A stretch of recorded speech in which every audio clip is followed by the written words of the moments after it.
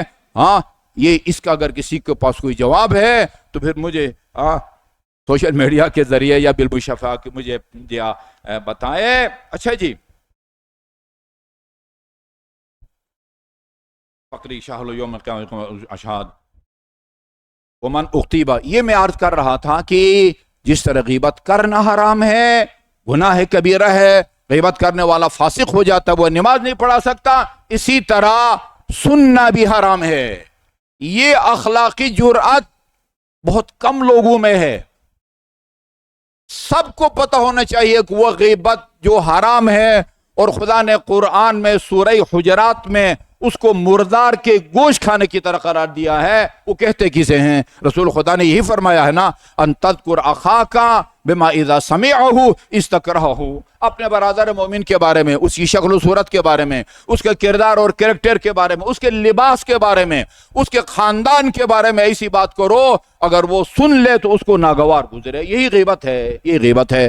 آپ کے سامنے کوئی کسی کی غیبت کرے، یہ اخلاقی جرات پیدا کریں کہ اس کو روکیں، ٹوکیں، کہیں کہ اپنے اوپر بھی رحم کرو اور ہمارے اوپر بھی رحم کرو۔ تمہیں پتہ ہے غیبت کے نتیجے میں کیا نقصان ہوتا ہے؟ تیری نیکیاں اس آدمی کے نامہ اعمال منتقل ہوتی ہیں جس کی تم نے غیبت کی ہے، اور وہ جس کی غیبت کی ہے اس کی برائیاں تیرے نامہ اعمال میں جو ہے نا، اپنے اور ہمارے اعمال کو خدا را برباد نہ کرو۔ آیت اللہ دستغیب نے اپنی کتاب گناہان کبیرہ میں لکھا ہے، غیبت سن کے خاموشی اختیار کرنے والے کا گناہ غیبت کرنے والے سے بھی زیادہ ہے۔ یہ اخلاقی جرات پیدا کریں، نہ دیکھیں کہ یہ باپ غیبت کر رہا ہے، ماں غیبت کر رہی ہے، بھائی غیبت کر رہا ہے۔ اب اگر کوئی دوست یا بیٹا غیبت کر رہا ہے تو اس کو روکنے کا انداز الگ ہوتا ہے۔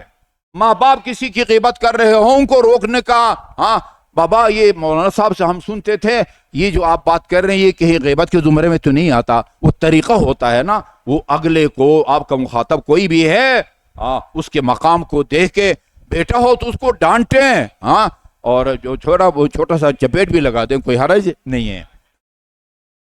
اچھا جی، اور کسی مومن کی وہ مدد کرے، غیبت کرنے والے کو ٹوکے، فنصرہ، اور جس کی غیبت کی گئی ہے اس کی آپ مدد کریں، غیبت کرنے والوں کو ٹوک کے، اعانہ، اور اس کی مدد کرے جس کی غیبت کی گئی ہے، نصرہ اللہ فی الدنیا والآخرہ، اس ٹوکنے والے کی خدا دنیا میں بھی مدد کرتا ہے اور آخرت میں بھی مدد کرتا ہے۔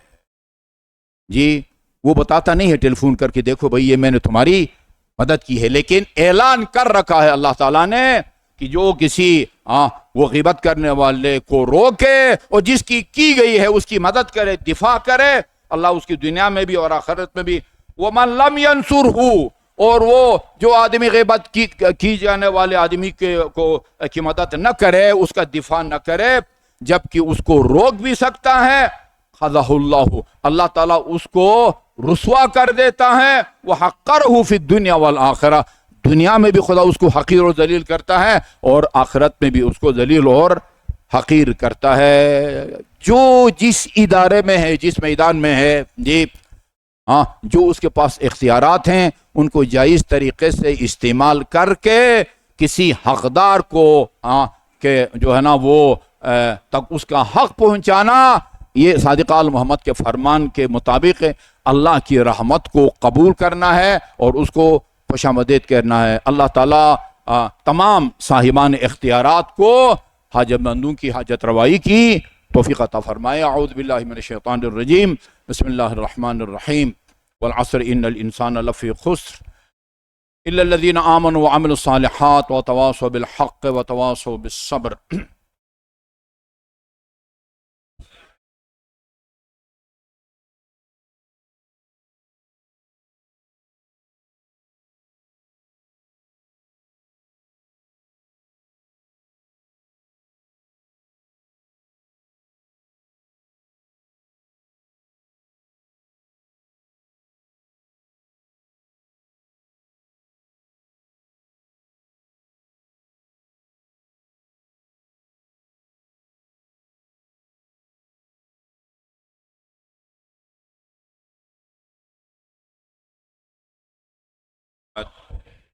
آل محمد۔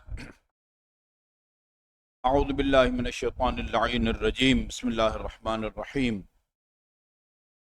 الحمد للہ رب العالمین، والصلاة والسلام علی خیر خلقہ محمد وآلہ طیبین الطاہرین، ولا سیما علی ابن امہ امیر المؤمنین علی بن ابی طالب علیہ الصلاة والسلام، وعلی ابنتہ الصدیقۃ الطاہرہ فاطمۃ الزہراء سیدۃ نساء العالمین، وعلی سبتیہ الحسن والحسین سیدی شباب اہل الجنہ، وعلی علی بن الحسین زین العابدین ومحمد بن علی الباقر وجعفر بن محمد الصادق وموسى بن جعفر الكاظم وعلي بن موسى الرضا ومحمد بن علي التقي وعلي بن محمد النقي والحسن بن علي الزكي العسكري والخلف الحجة المهدي المنتظر. اللهم عجل فرجه وسهل مخرجه ليملأ الأرض قسطا وعدلا كما ملئت ظلما وجورا واللعن الأبدي على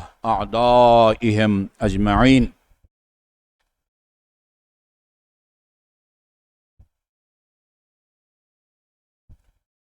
مومنین کرام، مختلف مساجد و امام بارگاہوں میں منعقد مجالس عزا میں آپ سب نے شرکت کی. اللہ تعالیٰ ان مجالس کے بانیان، شرکاء اور سامعین اور پڑھنے والے کی ان عبادات کو اپنی بارگاہ میں قبول فرمائے اور تا حیات ہم سب کو اس احیاء امر اہل بیت کا جو عمل ہے اس کو جاری رکھنے کی توفیق عطا فرمائے. ان مجالس میں آپ نے رسول اکرم صلی اللہ علیہ وآلہ وسلم اور امام حسن مجتبیٰ علیہ السلام کے فضائل کو سنا، آپ کے حلم کے واقعات کو بھی سنا، آپ کے کرم کے واقعات کو بھی آپ نے سنا اور آپ کی شہادت کے واقعات کو بھی بہت تفصیل سے سنا. ہماری بس قسمتی سمجھیں، وہ حالات کا اس طرح کا تقاضا ہوتا ہے، وقت کے دامن میں اتنی گنجائش نہیں ہوتی کہ ہم ایسے موقعوں پر رسول خدا ہوں یا آپ کے اولاد طاہرین ہوں، رحلت کے موقع پر ان کی جو وصیت ہوتی ہے انتہائی غیر معمولی، اس کا ایک آدھ ٹکڑا تو ہم بیان کر دیتے ہیں اپنے سامعین عزاداروں کے سامنے، لیکن مکمل طور پر آپ کی وہ اس وصیت کو ہم مکمل طور پر بیان نہیں کر پاتے.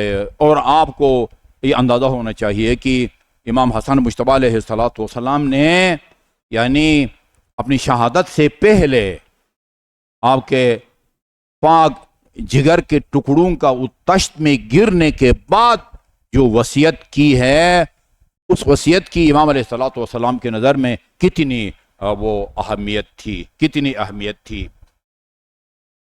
آپ نے جنادہ سے خطاب کر کے فرمایا، یا جنادہ استعد لسفرکا، یہ ایک طولانی سفر جو درپیش ہے تجھے، جانکنی سے اس سفر کا آغاز ہوتا ہے اور وہ جنت یا دوزخ جانے تک یہ طولانی سفر جاری رہتا ہے. شیخ عباس قمی کی کتاب وہ المطالب الفاخرہ لمنازل الآخرہ، انہوں نے اسی کتاب میں یہی لکھا ہے جانکنی کے موقع پر کیا کرنا چاہیے تاکہ جانکنی کا مرحلہ آسان ہو.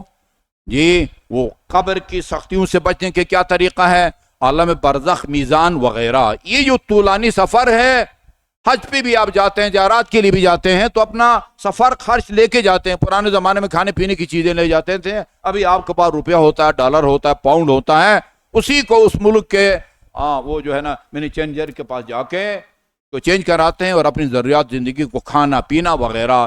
اس لمبے سفر کے لیے اپنے زاد راہ کو حاصل کرو. سفر کے آغاز سے پہلے، قبل اس کے کی حضرت اسرائیل آپ کی خدمت میں پہنچے، ٹھیک ہے جی، اس طولانی سفر کا جو حساب کتاب رکھو اور زاد راہ سفر خرچ جو ہے اس کو تیار کرو. وَعْلَمْ أَنَّكَ تَطْلُبُ الدُّنْيَا وَالْمَوْتُ يَطْلُبُكَ، اور تجھے اس بات کا یقین ہونا چاہیے کہ تو دنیا کے پیچھے لگا ہوا ہے، مال دنیا کے، اور موت تیرے پیچھے لگی ہوئی ہے. تو مال دنیا کے تلاش میں ہے اور موت تیرے تعاقب میں ہے، ایسا کہنا چاہیے.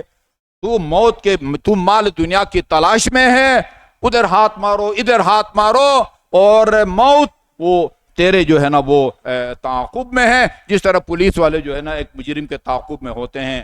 وَلَا تَحْمِلْ هَمَّ يَوْمِكَ الَّذِي لَمْ يَأْتِ عَلَى يَوْمِكَ الَّذِي أَنْتَ فِيهِ، ہے جو دن ابھی نہیں آیا اس کا بوجھ آج کے دن پر نہ ڈال. یہ لفظی ترجمہ یہی بنتا ہے. وَعْلَمْ أَنَّكَ لَا تَقْسِمُ مِنَ الْمَالِ شَيْئًا فَوْقَ قُوتِكَ إِلَّا كُنْتَ خَادِمًا لِغَيْرِكَ، جو کچھ تو کماتا ہے تیری ضروریات زندگی بچوں کو کھلانا پلانا، لباس، ان کی شادیاں، پڑھائی، یہ سب ضروریات زندگی ہے۔ جو کچھ تو کماتا ہے تنخواہ کی صورت میں، تجارت کی صورت میں، جو کچھ تیرے پاس تیرے ضروریات زندگی سے زیادہ ہے، اس کا اصل مالک کوئی اور ہے۔ یہ چیز تیرے پاس امانت ہے، یہ چیز تیرے پاس امانت ہے۔ وَعْلَمْ أَنَّ الدُّنْيَا فِي حَلَالِ کا حساب، اگر تمہارا وہ کاروبار نوکری بھی جائز ہے اور ادھر تو جو ہے نا وہ کوئی ہیرا پھیری بھی نہیں کرتا، رشوت وغیرہ بھی نہیں لیتا، ہاں وہ غلط کمیشن بھی نہیں لیتا، ٹھیک ٹھاک کماتا ہے، اس میں بھی حساب کتاب ہوگا۔ وَفِي حَرَامِهَا عِقَاب، اور اگر سود کے ذریعے کماتے ہو، رشوت کے ذریعے کماتے ہو، یا منشیات کا کاروبار کر کے کماتے ہو، اس میں عقاب ہے۔ وَفِي شُبْهَاتِ عِتَاب، اور جو مال مشکوک ہیں اس میں عتاب ہے، سرزنش ہے، ڈانٹ ڈپٹ ہے۔ فَانزِلِ الدُّنْيَا بِمَنزِلَةِ الْمِيتَةِ، دنیا کو ایک مردار سمجھو جی، اس میں سے مردار سے اگر آپ کے پاس کھانے پینے کی کوئی چیز نہیں ہے اور زندگی کو خطرہ لاحق ہے، اس مردار سے اتنی بوٹیاں کھانے کی اجازت ہے کہ جس سے آپ کی موت کا خطرہ ٹل جائے۔ ایسا ہے نا، عقل میتا ہے۔ اگر وہ حلال ہے یہ دنیا، اس کا مطلب ہے تو زاہد ہوگا۔ علی کے لیے ہاں وہ قیمتی لباس پہننا کوئی ناجائز کام نہیں تھا، گندم کی روٹی کھا لیتے علی کے لیے ہاں کوئی جائز نہیں تھا، لیکن اپنے آپ کو بچایا، اس کو زہد کہتے ہیں۔ اگر حرام ہے یا تو اس میں کوئی جو ہے نا وہ گناہ نہیں ہوگا، اور اپنے ضرورت کے مطابق تو نے لیا ہوگا، جس طرح مردار کی ایک آدھ بوٹی لی جاتی ہے، اور اگر عقاب بھی ہے تو عقاب کم ہوگا۔ یہ اگلا جملہ بڑا حساس ہے، وَعْمَلْ لِدُنْيَاكَ كَأَنَّكَ تَعِيشُ أَبَدًا وَعْمَلْ لِآخِرَتِكَ كَأَنَّكَ تَمُوتُ غَدًا۔ تم اپنے دنیاوی معاملات میں اس طرح جو ہے نا وہ کام کرو جیسے تجھے یہ خبر دی گئی ہو بذریعہ وحی کہ تم نے ہمیشہ رہنا ہے اس دنیا میں۔ کیا مطلب ہے؟ یعنی دنیا سے متعلق جو امور ہے نا، ان میں تمہارا عمل کی کیفیت یا رفتار ایسی ہونی چاہیے جیسے کہ تم نے اس دنیا میں ہمیشہ رہنا ہے۔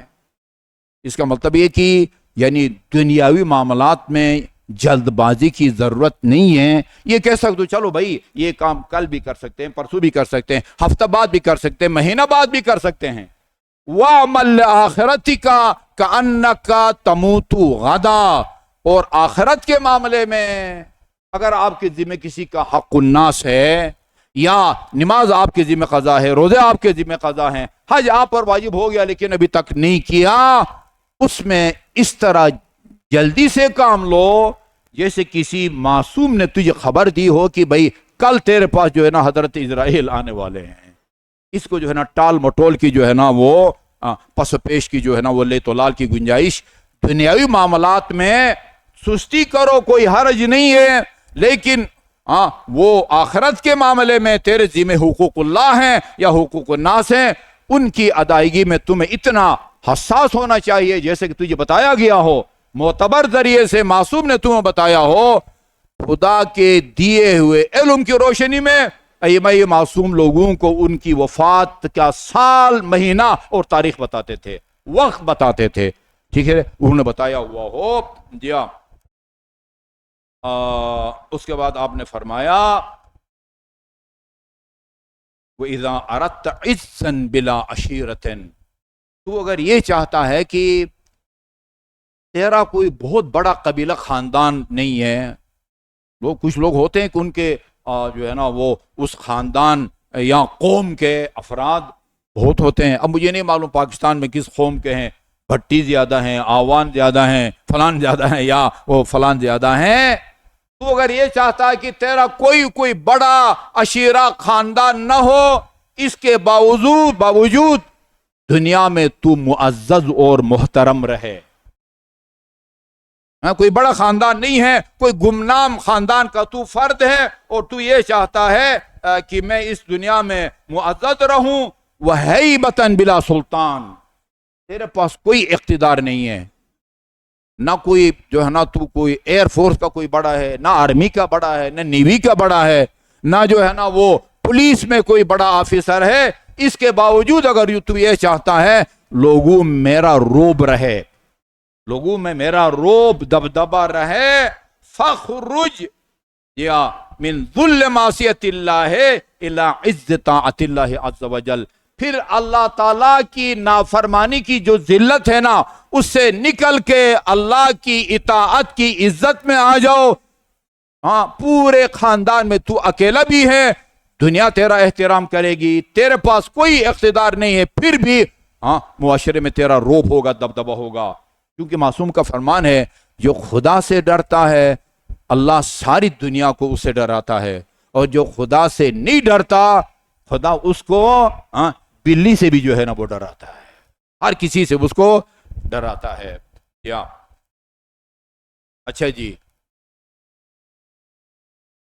اس کے بعد پھر آپ نے فرمایا کہ بھئی دوستی کس کی کرنی چاہیے، کتنے اہم موضوعات ہیں، دیکھیں نا، ظاہر ملنے کے بعد اور جو ہے نا کلیجے کے ٹکڑوں کا تشت میں گرنے کے بعد یہ جو ہے نا یہ کلمات کہہ رہے ہیں کہ فرماتے ہیں کہ اگر دنیا نہ تجھے کسی دوست بنانے پر مجبور کرے، تجھے کسی کو دوست بنانا پڑ جائے تو کس قسم کے آدمی کو دوست بنایا جائے، اس کے لیے معیار بتاتے ہیں، کس کو کون اس قابل ہے کہ اس کو یا اذا نازعتک الی صحبت الرجال، اگر دنیا تجھے مجبور کرے کہ لوگوں میں سے کسی کو اپنا صاحب بناؤ، ساتھی بناؤ، دوست بناؤ، یا اصحب من اذا صحبتہ زانک، ایسا آدمی سے دوستی رکھو کہ اس کے ساتھ اٹھنا بیٹھنا تیرے لیے باعث زینت ہو، دیکھ کے لوگ یہ نہ کہیں یار اس کس کے ساتھ اس کا اٹھنا بیٹھنا ہے، ہاں چرسی، بے نمازی، فلاں فلاں فلاں وغیرہ وغیرہ، یا اذا اخذت منہ سانک، یا اور اگر تو اس سے کچھ لیتا بھی ہے تو وہ تیری حفاظت کرے، یا اذا اردت منہ معونۃ اعانک، تجھے جب کبھی اس کی مدد کی ضرورت پڑے مدد میں جو ہے نا وہ کوتاہی نہ کرے، تیری مدد کرے، وَإِن قُلْتَ صَدَّقَ قَوْلَكَ، بدگمان نہ ہو، تو اگر کوئی بات کرتا ہے تو وہ تیری بات کی تصدیق کرے، ایسی بدگمانی کی وجہ سے جو ہے نا وہ تجھے نہ جھٹلائے، ہاں ایسے آدمی کو اپنا دوست بناؤ۔ وَإِن سُلْتَ سَالَ يَسُولُ کا مطلب ہوتا ہے حملہ کرنا، اگر کسی کے ساتھ لڑائی جھگڑا ہو جائے اور تو ہمراہ ہو، یہ جو تمہارا دوست ہے نا وہ خاموش تماشائی نہ بنے، وہ تمہاری مدد کرے، تمہارے ساتھ مل کے تمہارے مخالف پر جو ہے نا وہ حملہ کرے، مطلب شرط ہے کہ آپ حق پر ہو نا، آپ حق پر ہو، ایسے کسی پر ظلم کر رہے ہوں تو پھر آپ کا وہ تعاونوا علی الاثم ولا تعاونوا علی الاثم والعدوان کے زمرے میں آئے گا، یا اور اگر تمہیں کوئی کمی جو ہے نا محسوس کرے تو جو ہے نا اس کو شگاف اس کو نظر آئے تو اس کو پر کرے، اس کا مطلب ہے کہ یعنی تیری چھوٹی چھوٹی کمزوریوں سے جو ہے نا وہ چشم پوشی کرے، یا اذا رأى منک حسنۃ عدھا، تو اگر اس سے کے ساتھ کوئی نیکی کرتا ہے تو اس کو نہ بھلائے، وہ وقتاً فوقتاً اس کو بیان کرے، ہاں یعنی دوسرے الفاظ میں یہ ہے کہ کمینہ نہیں ہونا چاہیے اس کو، یا وہ ان سالتا آتا کا، کبھی اگر تجھے اس سے سوال کرنا پڑے وہ تجھے محروم نہ کرے، تجھے عطا کرے، نوازے، یا وہ ان سکت عنہ ابتدا کا، اور اگر تو خاموش بھی ہے نہیں بھی مانگتا نا اور وہ دیکھتا ہے کہ تو ضرورت مند ہے، ابتدائی طور پر وہ تیری مدد کرے، ہاں ایسا آدمی کو اپنا دوست بناؤ۔ اب یہ کس طرح کی پہلے بندہ انکوائری کرے، ویریفیکیشن کرے تاکہ اس قسم کے صفات کے حامل آدمی کو اپنا دوست بنائے، کوئی فرشتہ صفت ہی ہو سکتا ہے، یا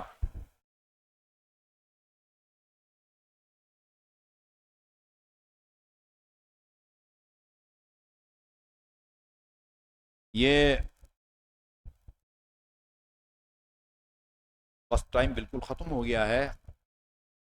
ایک وصیت جندب کو کی ہے، ایک وصیت امام حسین کے لیے کی ہے، اور ایک وصیت محمد بن حنفیہ یعنی امیر المومنین کے بیٹے تھے لیکن حضرت زہرا کی اولاد میں سے نہیں تھے، اس کے لیے کی تھی۔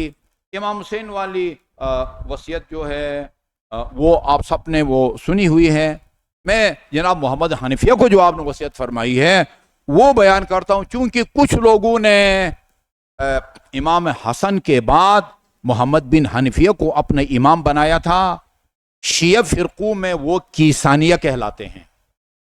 اس میں آپ نے یعنی آپ کہیں احتیاطاً یا حفظ ما تقدم ان کو بتایا ہے، دیکھو میرے بھائی محمد، میرے بعد جو ہے نا خدا کی طرف سے منسوب امام حسین ہے، تم نے حسین کو اپنا جو ہے نا وہ پیشوا اور حجت خدا ماننا ہے۔ لوگ اگر اصرار کریں جو ہے نا وہ آپ پر مجبور کرنے کی کوشش کریں، آپ نے کہنا ہے کہ میرا جو امام ہے وہ حسین ہے۔ خلاصہ اس نصیحت کا یہ ہے، اجلس یا محمد سے کہا کہ میرے سامنے بیٹھ جائیں۔ فَلَنْ يَغِيبَ مِثْلُكَ عَنْ سِمَاعِ كَلَامٍ تُحْيَا بِهِ الْأَمْوَاتِ۔ توجہ سے سنیے، کوئی عام سیاسی آدمی کا کلام نہیں ہے، امام حسن مجتبیٰ کا یہ کلام ہے۔ یہ تجھے اس کلام یا نصیحت کے موقع پر غائب نہیں ہونا چاہیے جس کلام سے مردوں کو زندہ کیا جا سکتا ہے۔ تحیا بِهِ الاموات، اور اگر بعض صورتوں میں زندہ مر بھی سکتے ہیں اگر اس وصیت کی مثلا وہ خلاف ورزی مثلا اگر کی جاتی ہے۔ کونوا اوعیۃ العلم و مصابیح، تمہیں علم کا مرکز بننا چاہیے اور جو ہے نا وہ تاریکیوں میں اور ظلمات میں چراغ بننا چاہیے، کیونکہ دین کی روشنی ہر جگہ برابر نہیں ہوتی، یا کہیں اگر موسم صاف ہے تو زیادہ ہوتی ہے، ابرآلود ہو، بعض اوقات تو دن میں ستارے نظر آتے ہیں۔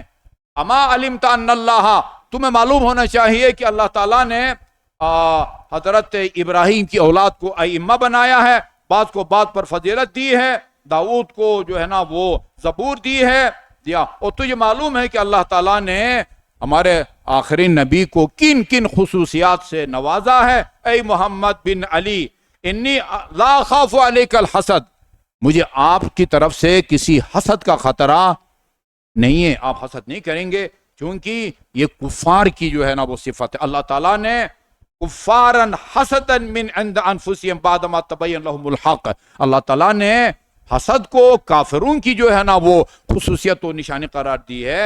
جی ہاں، ولم یجعل اللہ للشیطان علیک سلطانا، اللہ تعالیٰ نے جو ہے نا وہ شیطان کو تجھے گمراہ کرنے کے لیے اتنے کو کھلے اختیارات جو ہے نا وہ نہیں دیے۔ یا محمد اللہ اخبرک بما سمعت من ابیک فی کیب، میں تمہیں بتاؤں کہ میں نے آپ کے والد گرامی امیر المومنین سے آپ کے بارے میں کیا سنا ہے۔ فرمایا محمد نے فرمایا کہ ضرور فرمائیے اے فرزند پیغمبر۔ فاجاب الامام سمیت اباک یقول، میں نے امیر المومنین کو آپ کے بارے میں یہ کہتے ہوئے سنا ہے بصرے کے موقع پر۔ یوم البصرہ سے مراد کیا ہے؟ کوئی جنگ جمل کے موقع پر۔ جی ہاں، من احب ان یبرنی فی الدنیا والآخرہ فلیبر محمدا، امیر المومنین کے تو جو شخص میرے ساتھ نیکی کرنا چاہتا ہے نا وہ میرے بیٹے محمد کے ساتھ نیکی کرے۔ یہ ان الفاظ میں تمہاری تعریف کی ہے امیر المومنین نے، میرے بابا نے۔ جی ہاں، اور جی ہاں محمد، یا محمد لو شئت ان اخبرک، میں تمہاری زندگی کا آغاز جو نطفہ سے ہوتا ہے نا اس وقت سے لے کر اب تک کے جو حالات گزرے ہیں نا تمہارے اوپر، ان سب کے بارے میں تمہیں خبر دے سکتا ہوں۔ یا اما علمت ان الحسین ابن علی بعد وفات نفسی و مفارقت روح جسد امام بعدی، آپ کو معلوم ہونا چاہیے کہ میری اس دنیا سے رخصت ہونے کے بعد جو امام ہے، میرے بعد جو امام ہے وہ حسین ہے، وہ عند اللہ فی الکتاب الماضی یا وراثت النبی اصحابہ، اور یہ کتاب خدا میں ہے، اور رسول خدا نے جو وصیتیں کی ہیں تمام ائمہ معصومین کے نام ہے، ان کے مطابق میرے بعد تمہارا امام امام حسین ہے۔ علم اللہ انکم خیر خلقہ، خدا کو پتہ ہے کہ تم اس کی بہترین مخلوق میں ہو، فاصطفیٰ منکم محمدا، چنانچہ تم میں سے اللہ تعالیٰ نے محمد کا انتخاب کیا ہے۔ محمد نے علی کو اختیار کیا ہے اور علی نے مجھے اختیار کیا ہے، اور میں نے اپنے بعد امام کے طور پر حسین کو اختیار کیا ہے، حسین کو میں نے چنا ہے۔ یہ آپ نے یا پھر جناب محمد بن حنفیہ نے کبھی بھی امامت کا دعویٰ نہیں کیا۔ کیسانیہ کتاب میں لکھا ہوا ہے، یہ نہ سمجھے کہ جناب محمد بن حنفیہ نے خدا نخواستہ نبوت کا دعویٰ کیا تھا۔ کچھ لوگ جو ہے نا ایسی زبردستی، جس طرح یہ اسماعیلیہ، امام جعفر صادق کی زندگی میں وہ اسماعیل کا انتقال ہو گیا تھا، لوگوں کو ایک نے کئی مرتبہ بلا کے ان کی لاش دکھائی، یہ کون ہے آپ کا بیٹا، زندہ ہے یا مر گیا ہے؟ نہیں، یہ مرحوم ہے، اس کی میت ہے۔ کبھی ایسا نہیں کیا۔ اس کے باوجود کچھ لوگ ہیں جو کہتے ہیں کہ نہیں، حق جو ہے چونکہ وہ بڑے تھے، جمال اسماعیل کا تھا، اور نعوذ باللہ امام موسیٰ کاظم جو ہیں وہ امام نہیں ہے۔ اس طرح کچھ لوگ کیسانیہ بن گئے ہیں، ورنہ کبھی بھی جناب محمد بن حنفیہ نے امام حسن کے بعد اپنی امامت کا دعویٰ نہیں کیا۔ اللہ تعالیٰ حق محمد و آل محمد ہمیں یہ انتہائی قیمتی سرمایہ ہے، رسول خدا اور ائمہ معصومین کی وصیتیں مختلف مناسبتوں پر ان کو بیان کرنے اور ان پر عمل کرنے کی اللہ تعالیٰ ہمیں توفیق دے۔ بسم اللہ الرحمن الرحیم۔ قل هو اللہ احد اللہ الصمد لم یلد ولم یولد